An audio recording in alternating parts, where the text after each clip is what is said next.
E aí pessoal, tudo bem? Que bom ter você aqui mais uma vez para mais um vídeo e hoje eu vou matar a saudade dos meus tempos de professor de psicologia e saúde coletiva. Eu vou contar uma história bem interessante aqui para vocês. Eu vou falar sobre a revolta das vacinas.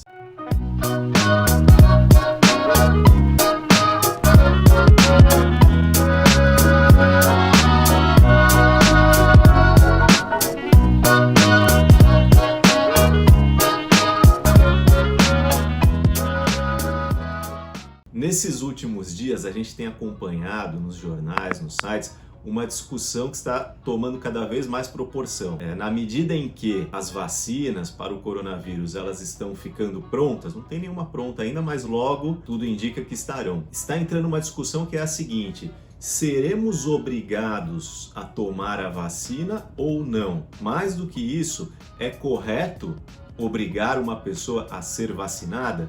Mas o lado cômico dessa história, se é que a gente pode chamar assim, é que não é a primeira vez que a gente passa por uma situação dessas no Brasil. Mais especificamente, no início do século XX, nós tivemos um movimento chamado de a revolta das vacinas. E eu vou explicar para vocês um pouquinho sobre o que aconteceu nos idos ali de 1904. Nessa época, o Rio de Janeiro era a capital do Brasil, mas era uma cidade muito suja, muito poluída, com vários problemas de saúde pública. E o que aconteceu? Então, o prefeito da cidade, junto com o sanitarista, o médico Oswaldo Cruz, um dos grandes cientistas, da história brasileira, talvez um dos maiores cientistas que o Brasil já teve, resolveram propor algumas medidas que iriam solucionar os problemas de saneamento básico e, ao mesmo tempo, as consequências deles, como a proliferação de muitas doenças, como a febre amarela, a varíola e a peste bubônica.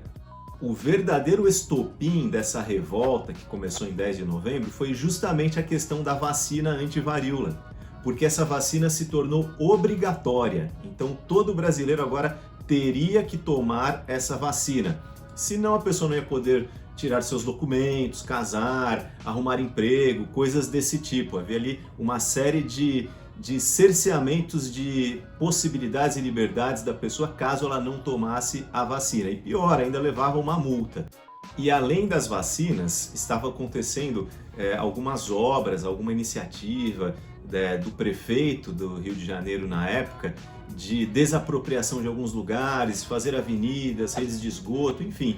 A insatisfação popular, ela foi muito intensa, principalmente porque tanto a questão da vacinação quanto essa questão das medidas de saneamento, elas foram impostas sobre as pessoas, sem muitas informações. Então, no caso da vacina, por exemplo, chegavam ali os agentes da saúde pública, pegavam a pessoa ali e vacinavam as pessoas à força. Mas a verdade é que realmente o Rio de Janeiro, que era talvez a maior cidade brasileira na época, uma das grandes cidades, ela não era um lugar muito saudável. E as medidas que o governo tentou tomar antes não adiantaram muito. Por exemplo, eles começaram a incentivar as pessoas a caçarem os ratos, que era um dos elementos de transmissão das doenças. Mas o que é que começou a acontecer? Então as pessoas caçavam os ratos e o governo pagava por rato caçado. Mas o que começou a acontecer? Algumas pessoas tiveram a brilhante ideia, a semente do empreendedorismo, de criar ratos para matar e vender para o governo. Então o problema ficou ainda pior. Você tem noção? Brasileiro. O empreendedorismo. Vamos criar, já que o governo está pagando.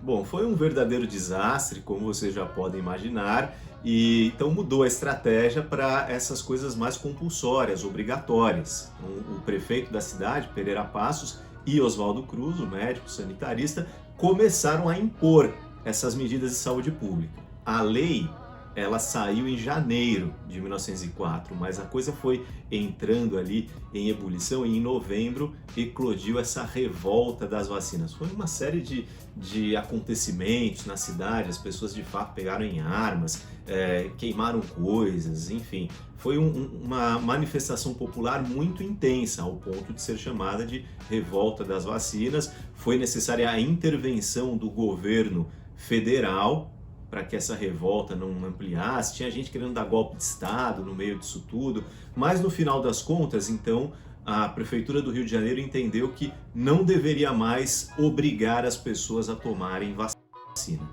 Do dia 10 ao 16 de novembro, então, foi o que aconteceu no ano de 1904, essas revoltas principais que levaram ao cancelamento da vacinação obrigatória. O saldo dessa história foi 30 mortos, 110 feridos, 460 pessoas deportadas para o Acre e 945 pessoas presas na chamada Ilha das Cobras, né? Aquela ilha lá no litoral que é a maior concentração de cobras, né? do mundo, inclusive. E vejam que não foi apenas no Brasil que a gente teve movimentos contrários às vacinas. Nos anos 50, nos Estados Unidos, começou a surgir um problema de saúde pública também porque as pessoas não queriam se vacinar contra a tuberculose.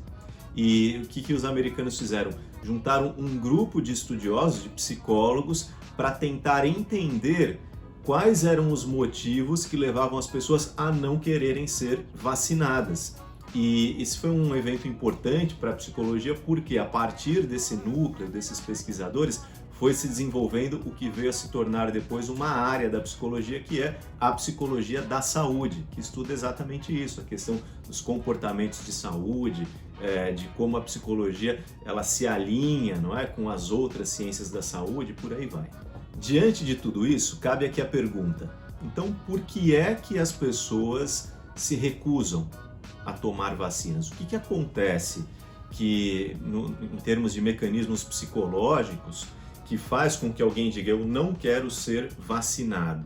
E existem algumas razões. Então, como a gente viu no caso da revolta das vacinas no Brasil no início do século XX, uma das raízes desse problema era a falta de informação.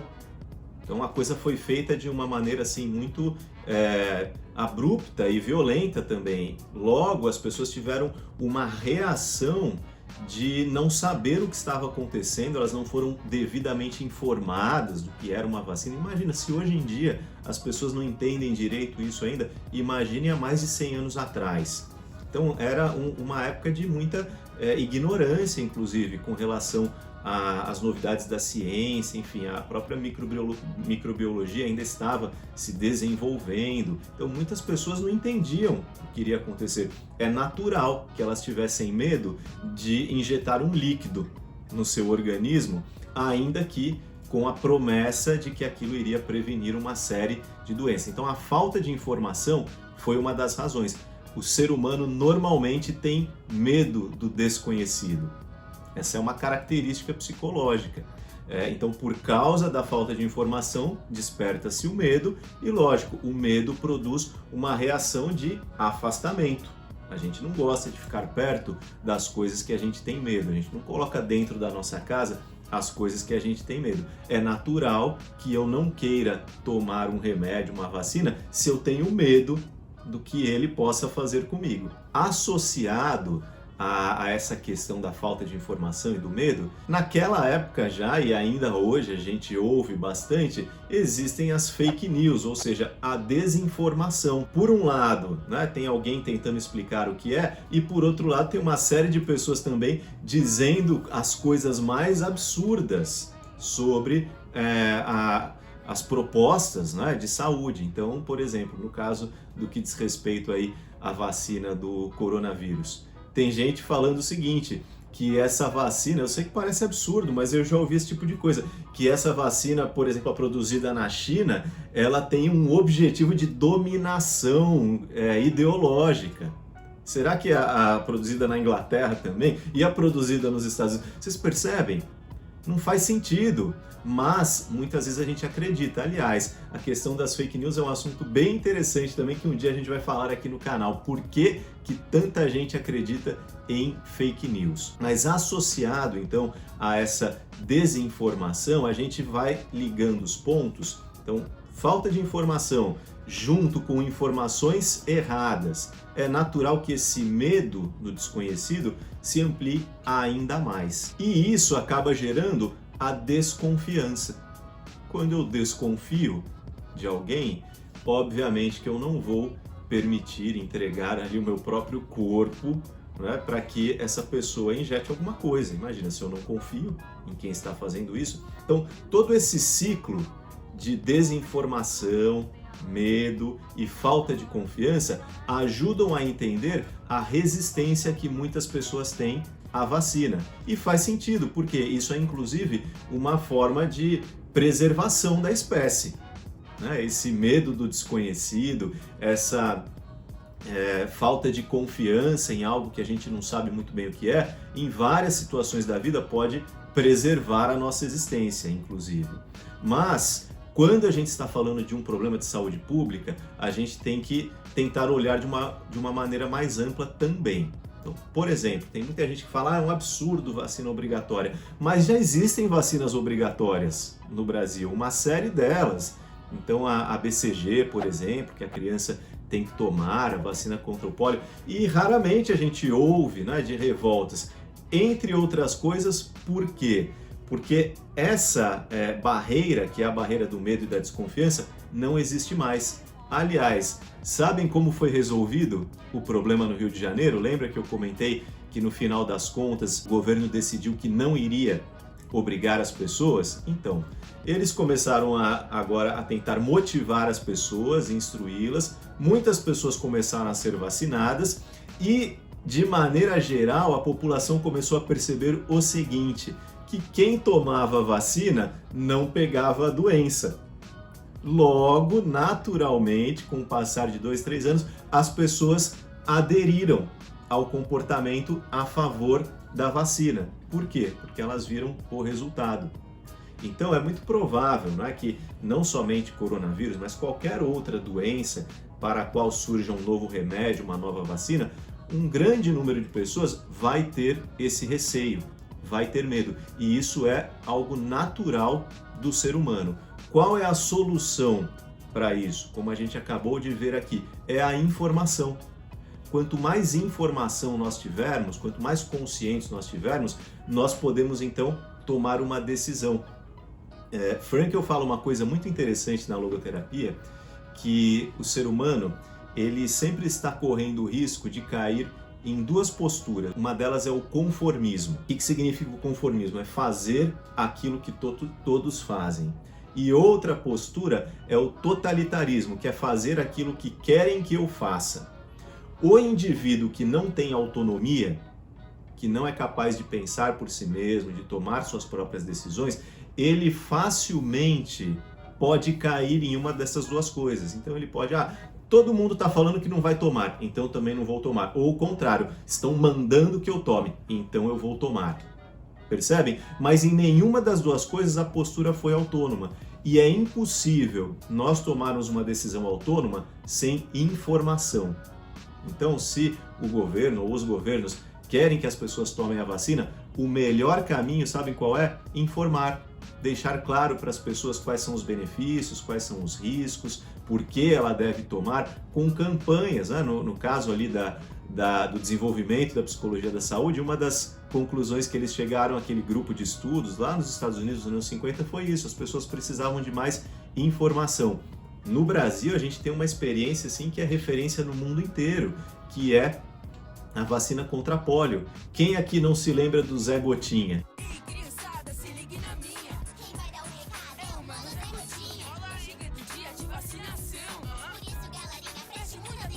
Não é verdade? O que o Zé Gotinha, aquela campanha, fizeram? Ajudaram as pessoas a tomarem consciência de uma doença que ela foi erradicada do Brasil, praticamente, né? Com raríssimas exceções. Então, vemos que quando existe informação, a informação ajuda a pessoa na tomada de decisão, o indivíduo se torna mais autônomo, rompe essas barreiras do medo, da angústia, do desconhecido, e aí sim ele é capaz de adotar um comportamento pró-saúde. Provavelmente essa novela ainda terá alguns capítulos, mas você que está acompanhando a gente aqui no nosso canal agora consegue entender com um pouco mais de profundidade esses mecanismos psicológicos que estão por trás desse debate. E você, o que você acha? Deixa o seu comentário aqui nesse vídeo. Quando sair a vacina do coronavírus, você vai tomar ou não? E por quê? Eu quero saber. Se você quer continuar recebendo mais conteúdos sobre psicologia e ser vacinado contra as fake news da desinformação psicológica, faça sua inscrição aqui no nosso canal e deixe o seu like nesse vídeo.